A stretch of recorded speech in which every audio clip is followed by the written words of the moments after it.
All right, so as we've been telling you, we are flipping the inside of this church. It is an incredible church. It's built in 1927, and it is beautiful. But one thing it did not have was a kitchen. So we do in-house coffee roasting. Well, we don't roast it in the house of the Lord. Instead, we have a friend who, his amazing coffee company is called Old Town Roasting, and he's Sean the Roaster. Check him out.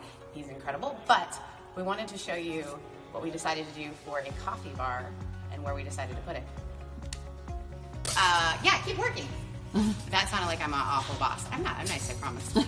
We decided that the best place to put somewhere that we could do like a coffee bar entrance area was in this sort of random space.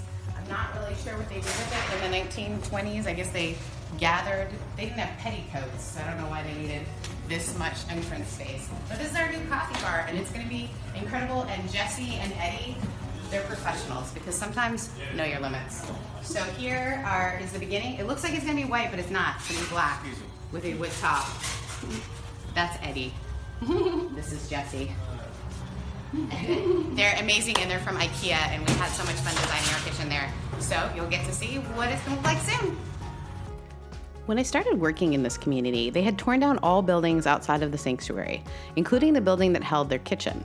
The team from the folks already at the church had really wanted a warming kitchen to be the first thing I addressed during restoration. Now I will be honest. I wasn't sure what a warming kitchen was, but I knew the heart behind it. They wanted a place to offer hospitality from. The space they proposed to transform into a warming kitchen was needed for hosting children. Remember, there were no spaces for kids in the sanctuary, so if a kid needed to take a breather, there was nowhere to go. We'll talk about how we built that space on another episode, but what I really needed was a space to be created for hospitality. And this is what people would refer to as a coffee bar. And the space that made the most sense for that was a really large gathering space by one of our side entrances. The interesting thing about this space was there was a really large drinking fountain that I am told had been inoperable for years. And a water dispenser beside that, and that water dispenser, one member of the community had been refilling whenever he felt like it needed it. So our first task was to demolish the water fountain, patch the wall, and figure out if we could get plumbing into the space, including a tankless water heater. For permitting purposes, we had to call the space, you guessed it, a coffee bar, and emphasize that it was indeed not a kitchen. All this had to be done before we get to the fun part of So here it is. It's not staged. It's just put in, not kitchen, coffee bar. City of Costa Mesa. This is a coffee bar. But check this out. We have this side, which is incredible. Guys, there is a fridge, communion right there. This is great for like storing cups, all that kind of fun stuff. Why are you up? Then come over here, a microwave. This is so fun. But for us, the biggest deal